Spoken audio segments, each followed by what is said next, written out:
Happy feast day of the precious blood of our Lord Jesus Christ. Or if you're not a subscriber of that tradition, happy new financial year to all of you out there. This is a little bit of a pilot project for me. I'm coming to you from my chicken garden, little chook run that I've got here in my backyard. So if there's any background noise from the chickens, I apologise. There's a bit of a storm coming in, so hopefully there's not too many birds flying overhead like there was when I tried this yesterday. That was that was beyond repairable.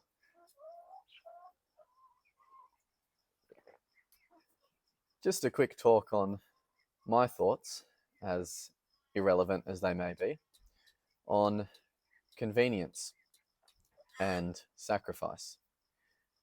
Two themes that I think are very, very underrated in terms of being talked about amongst young people today. Convenience seems to have become an unspoken god which is worshipped, or perhaps an altar on which people sacrifice. It seems that a lot of modern lives are, without it ever being acknowledged, constructed solely around the idea of maximizing personal convenience.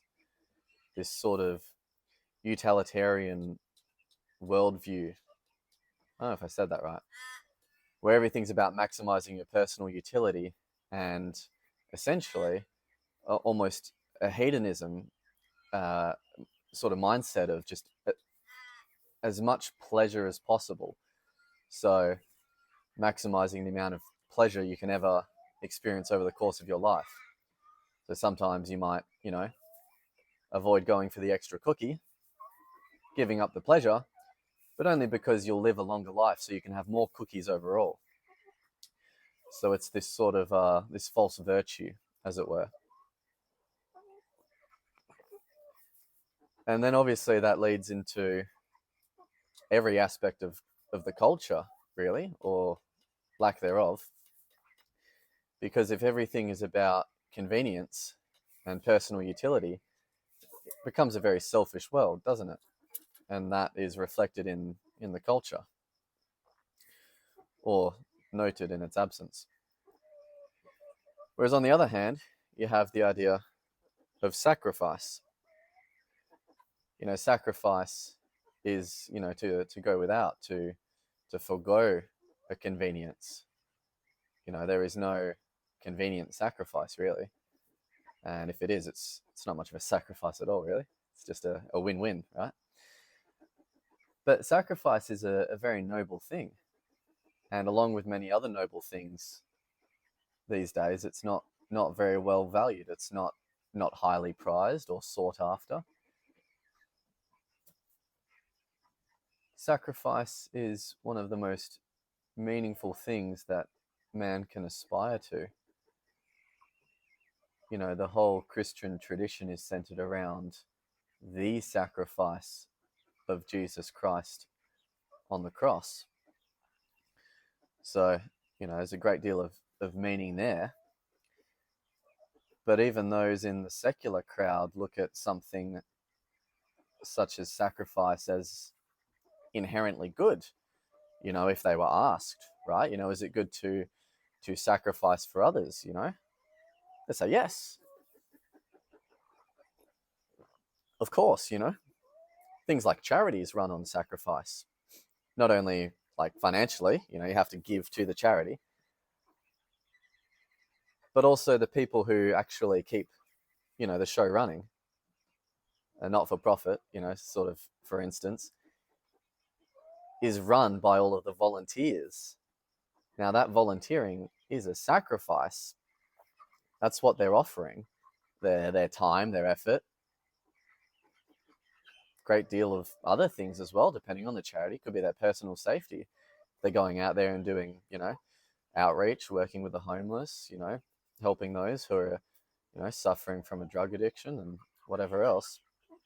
So it's obvious that sacrifice is a good thing. What isn't obvious, it seems to me these days, is that everybody is called to sacrifice. I suspect that if you polled the average person on the street, that they would be glad, they'd be absolutely stoked that people do sacrifice, that these charities run, and that there are people in the world who are generous and philanthropic, but they might be very stingy themselves with the extent to which they feel they ought to sacrifice.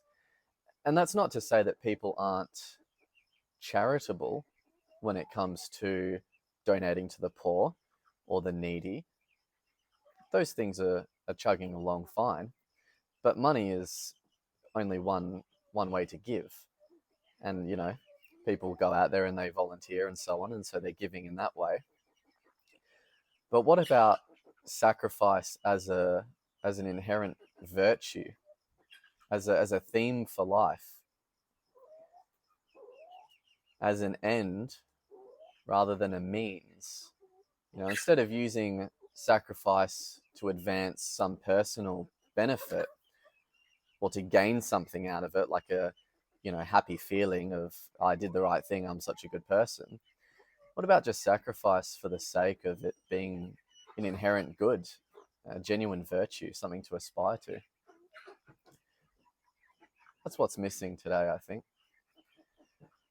And the way it was then, back in them days, was that it was a highly esteemed virtue. It was something very noble, and it was exemplified in all sorts of offices and all sorts of ranks. People who would go out there and courageously give their lives and everything they had, expecting nothing in return, at least this side of heaven.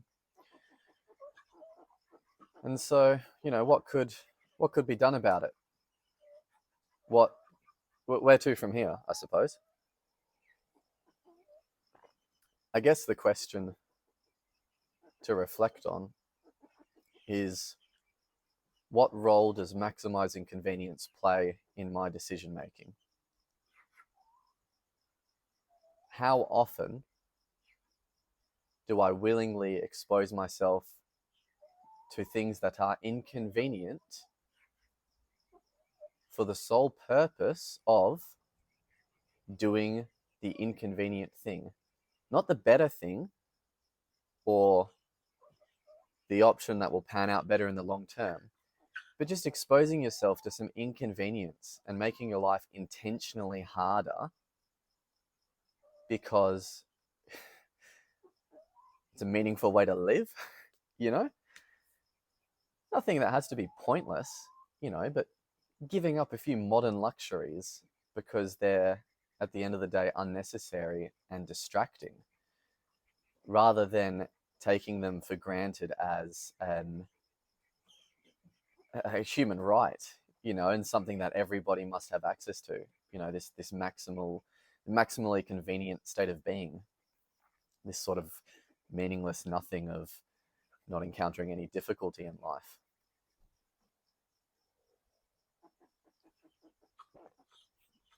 So that's the question then, is how can I sacrifice more without expecting to gain anything from it?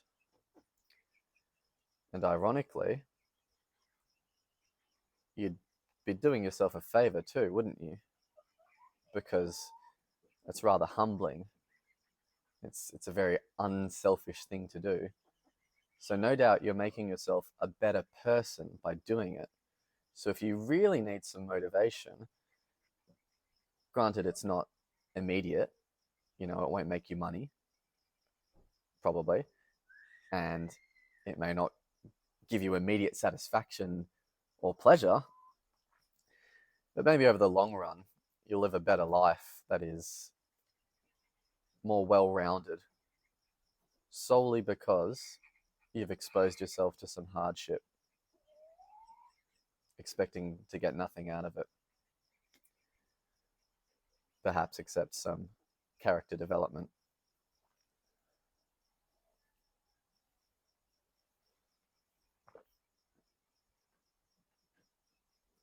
That's all for now.